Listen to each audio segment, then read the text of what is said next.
Assalamualaikum warahmatullahi wabarakatuh. Di kesempatan kali ini kita akan menjelaskan mengenai modul 6, penelitian operasional 1, analisis sensitivitas. Bagian 1 mengenai konsep analisis sensitivitas. Saat kita telah menemukan solusi optimal untuk suatu model linear programming, kemudian ingin membuat model yang berbeda, maka akan menjadi tidak efisien untuk memulai lagi menemukan solusinya dari awal. Maka digunakan analisis sensitivitas untuk menyelesaikan permasalahan tersebut. Optimasi ulang melibatkan bagaimana perubahan dalam model awal dapat dibawa ke solusi akhir. Tabel simplex akhir kemudian direvisi menggunakan data baru dan iterasi dimulai kembali. Dalam analisis sensitivitas ini, terdapat 5 kondisi dengan beberapa kasus yang ada. Untuk kondisi pertama, perubahan vektor biaya saat koefisien biaya variabel berubah dari CK menjadi CK aksen. Kasus pertama, jika XK merupakan variabel non basis. CB tidak terpengaruh sehingga ZJ sama dengan CB kali B inverse AJ tidak berubah untuk setiap J. Kemudian ZK kurang CK digantikan oleh ZK kurang CK aksen. Dengan ZK kurang CK aksen dicari dengan ZK kurang CK ditambah CK kurang CK aksen. Jika ZK kurang CK aksen besar 0, maka XK harus dimasukkan ke dalam basis dan lanjutkan iterasi. Namun, jika ZK kurang CK aksen kecil sama dengan 0, solusi lama masih optimal. Kasus kedua, jika XK merupakan variabel basis, CB digantikan dengan CB aksen, ubah nilai baru ZJ menjadi ZJ aksen sehingga nilai ZJ aksen kurang CJ sama dengan ZJ kurang CJ tambah CB aksen kurang CB YTJ untuk semua J. Baris biaya dapat diperbarui dengan menambahkan perubahan dalam biaya sebanyak XK kali baris T sekarang dari tabel final kepada baris biaya asli. Kemudian ZK aksen kurang CK diperbarui menjadi ZK aksen kurang CK sama dengan 0, nilai tujuan baru akan diperoleh. Kondisi kedua, perubahan right hand side atau konstanta sisi kanan. Jika vektor RHS atau B digantikan dengan B aksen, maka B inverse B akan berubah menjadi B inverse kali B aksen. Di mana untuk B inverse B aksen sama dengan B inverse B tambah B inverse kali dalam kurung B aksen kurang B. Dengan nilai Z sama dengan CB kali B inverse B dan Z aksen sama dengan CB kali B inverse B aksen. Jika B inverse B aksen besar sama dengan 0, solusi optimal, sedangkan kecil 0, lanjutkan dengan metode simplex dual. Kondisi ketiga, terjadinya perubahan matriks pembatas. Untuk kasus pertama, perubahan pada kolom non-basis. AJ diganti menjadi AJ aksen, kolom baru diperbarui dengan B inverse AJ aksen, dan ZJ kurang CJ aksen sama dengan CB kali B inverse AJ aksen kurang CJ. Jika ZJ kurang CJ aksen kecil sama dengan 0, solusi lama masih optimal, namun jika besar 0, lanjutkan iterasi. Kasus kedua, perubahan pada kolom basis.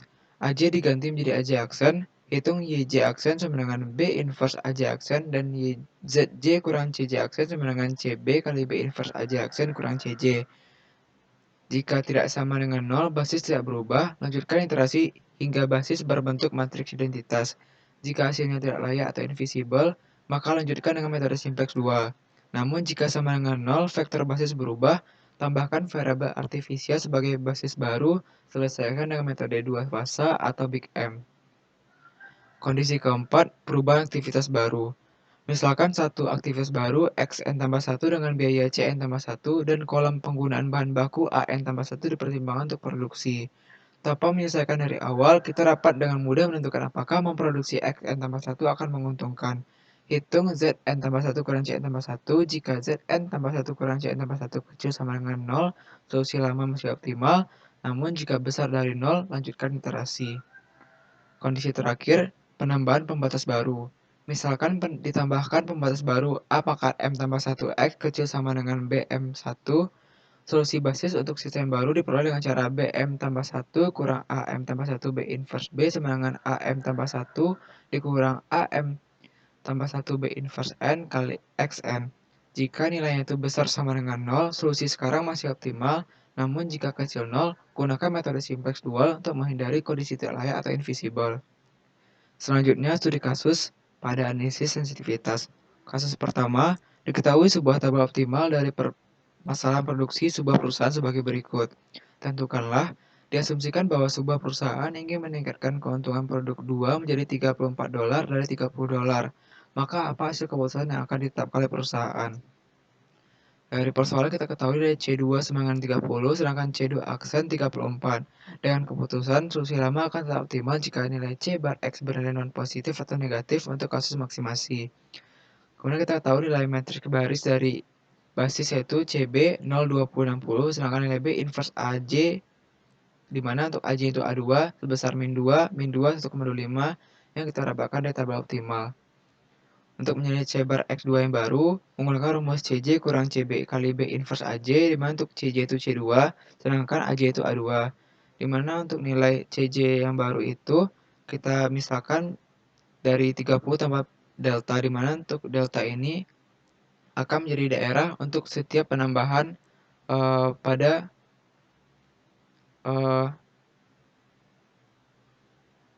keuntungan dari setiap produk.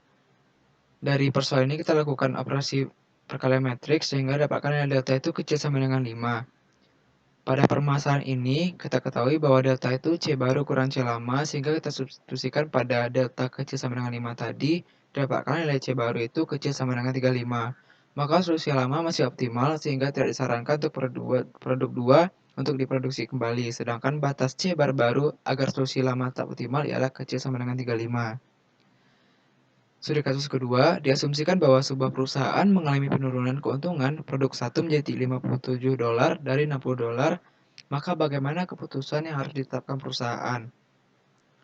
Diketahui nilai C1 60, sedangkan C1 aksen 57, dan keputusan solusi lama akan tetap optimal jika nilai CJ kurang CB kali B inverse AJ bernilai negatif atau 0. Untuk nilai CB itu matriks baris dari basis 0, 20, 60 tambah delta, sedangkan nilai B inverse AJ itu min 2, min 2, 1,25, 2, 2, min 0,5, min 8, min 4, 1,5 yang terdapatkan dari tabel optimal. Kemudian kita cari nilai C bar dengan rumus CJ kurang CB kali B inverse AJ, sehingga dapatkan nilai delta untuk masing-masing keadaan. Untuk kondisi pertama, delta min 5 kurang 1,25 delta kecil sama dengan 0 dengan nilai delta besar sama dengan min 4. Kemudian untuk kedua, delta kecil sama dengan 20, dan ketiga, delta besar sama dengan min 6,6667. Sehingga dari tiga delta ini kita cari daerah penyelesaian, didapatkan dari penyelesaian delta besar sama dengan min 4, kecil sama dengan 20. Kita substitusikan nilai delta, yaitu C baru kurang C lama, sehingga didapatkan nilai C baru itu besar sama dengan 56, kecil sama dengan 80. Maka solusi lama masih optimal karena berada dalam range nilai C daerah penyelesaian itu 57. Untuk ketiga, soal maksimasi Z 60x1 tambah 30x2 tambah 20x3 tambah 0s1 tambah 0s2 tambah 0s3 dengan kendala 8x1 tambah 6x2 tambah x3 tambah s1 sama dengan 48. Mohon maaf, ini ada keliruan. 4x1 tambah 2x2 tambah 1,5x3 tambah s2 sama dengan 20, dan 2x1 tambah 1,5x2 tambah 0,5x3 tambah s3 sama dengan 8. Diasumsikan bahwa terjadi peningkatan right hand side kendala 2 dari 20 menjadi 22, apa yang dapat ditetapkan oleh perusahaan? Dari kasus tersebut diperolehlah tabel optimal perhitungan dengan nilai Z 280. Diketahui nilai B2 aksen itu 22, sedangkan B2 itu 20. Dengan keputusan, solusi lama akan tetap optimal jika nilai B inverse B baru bernilai positif atau 0. Kita cari dulu nilai B inverse kali B, sehingga dapatkan nilai matriks kolom 24 tambah 2 delta, 8 tambah 2 delta, 2 kurang 0,5 delta. Maka seperti tadi, kita cari masing-masing delta, sehingga dapatkan nilai delta 1 besar sama dengan min 12, delta 2 besar sama dengan min 4, dan delta 3 kecil sama dengan 4. Diperoleh daerah penyelesaian seperti pada gambar berikut. Dari gambar tersebut, diketahui delta besar sama dengan min 4, kecil sama dengan 4. Sehingga kita substitusikan untuk persoalan ini, delta itu merupakan B baru kurang B lama, sehingga didapatkan nilai B baru itu besar sama dengan 16, kecil sama dengan 24. Sehingga nilai B baru akan selalu dalam rentang, maka akan tetap optimal. Namun nilai Z pada fungsi tujuan akan bisa berubah, karena nilai B baru 22, sehingga solusi lama tetap optimal. Kemudian kita buktikan apakah terjadi perubahan pada nilai Z. Dan dari pertama itu nilai B inverse B didapatkan matriks kolom 28, 12, 1, sehingga untuk mencari nilai Z, CB dikali B inverse B didapatkan nilai Z 300. Pada persoalan ini kita ketahui solusi lama tetap optimal, namun nilai Z mengalami perubahan dari 280 menjadi 300. Kasus selanjutnya, Jika ditetapkan nilai koefisien setiap kolom X2 sebesar matriks kolom 522 dengan nilai C2 baru 40, apakah solusi yang lama masih tetap optimal? Dan keputusan solusi lama akan tetap optimal jika nilai CJ kurang CB kali B inverse AJ baru bernilai negatif atau 0.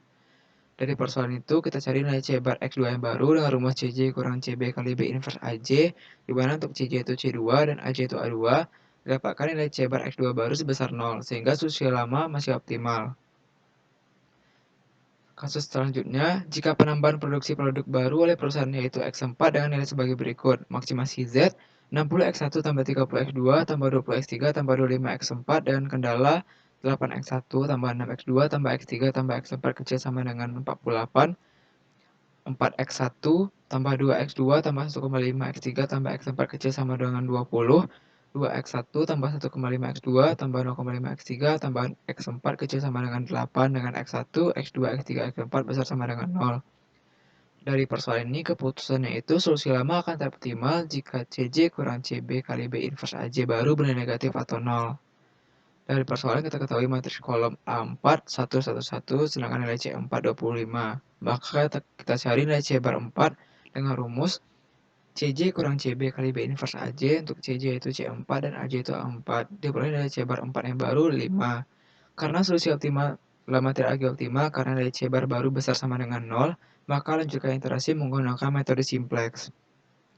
Sebelum kita lanjut metode simplex, kita cari dulu nilai B inverse AJ, di mana untuk AJ itu A4 dengan rumus B inverse kali A4 dengan perkalian matriks diperolehlah nilai koefisien kolom untuk X4 min 5, min 2, dan 1. Kita masukkan ke dalam tabel dan kita lihat nilai C bar row untuk tabel itu X4 mengalami nilai yang positif sehingga harus dilanjutkan iterasi. Pada persoalan maksimasi, nilai C bar row harus negatif atau 0. Di persoalan ini kita tentukan dulu mana variabel menjadi entering basis. Diperolehlah X4 karena nilai C bar row positif. Kemudian lanjutkan menentukan living basis dengan aturan rasio minimum, diperolehlah X1 menjadi living basis. Sehingga didapatkan kesimpulan X1 living basis dan X4 entering basis. Kemudian untuk iterasi selanjutnya, untuk mengisi koefisien setiap tabel, digunakan operasi pivot dengan aturan B3T1 kali 1 per 1 sama dengan B3T2. B3T1 kali 1 per 1 sama dengan B3T2. Kemudian B3T2 kali 5 tambah B1T1 sama dengan B1T2. Dan B3T2 kali 2 tambah B2T1 sama dengan B2T2. Sehingga melalui operasi pivot tersebut diperoleh nilai untuk tabel selanjutnya. Pada tabel ini kita lihat bahwa nilai C bar row sudah negatif atau 0. Sehingga untuk masalah maksimasi solusinya sudah optimal dengan nilai Z 290, X1, X2, S2, S3 sama dengan 0, X3 sama dengan 12, X4 sama dengan 2, dan S1 sama dengan 34. Sekian penjelasan mengenai modul 6, analisis sensitivitas, penelitian operasional 1. Mohon maaf jika terdapat kekurangan dalam penyampaian dan penulisan. Diakhiri wabillahi taufiq wal hidayah. Wassalamualaikum warahmatullahi wabarakatuh.